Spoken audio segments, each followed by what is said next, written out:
Morning నుండి వందల వేల చెప్పాలంటే ఇంక ఎక్కువ ఎకరాల భూములు చూస్తున్నాం, కొట్టుకుపోయాయి. పంట ఘోరంగా నష్టం వచ్చింది.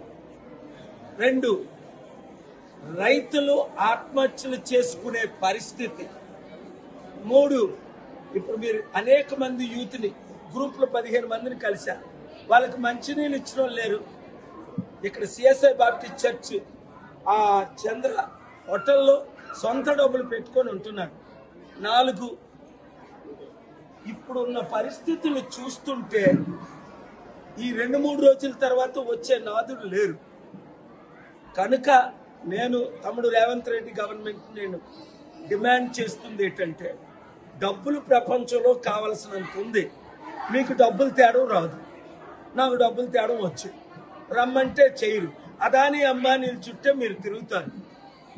అందుకనే అలసిపోయి కేసీఆర్ బంగారు తెలంగాణ అని అప్పులు తెలంగాణ చేశారనే కదా మీకు మద్దతు ఇచ్చాను తమ్ముడు. మరి మీరు కూడా వచ్చి 2-3 లక్షల కోట్లు అప్పు పెంచారే కానీ 10 లక్షల కోట్లు అప్పు అయిపోయిందే కానీ ఎవరికి బెనిఫిట్? నిరుద్యోగులకు ఉద్యోగాలు లేవు, ఉద్యోగ భృతి లేదు. ఇప్పుడే లేడీస్ చెప్తున్నారు పెన్షన్లు లేవు, 2500 ఇస్తానన్నది లేదు, ఉద్యోగాలు లేవు, కంపెనీలు లేవు, రైతులకు రుణమాఫీ లేదు. కనుక నేను ఇప్పుడు 3 డిమాండ్ చేస్తున్నాను.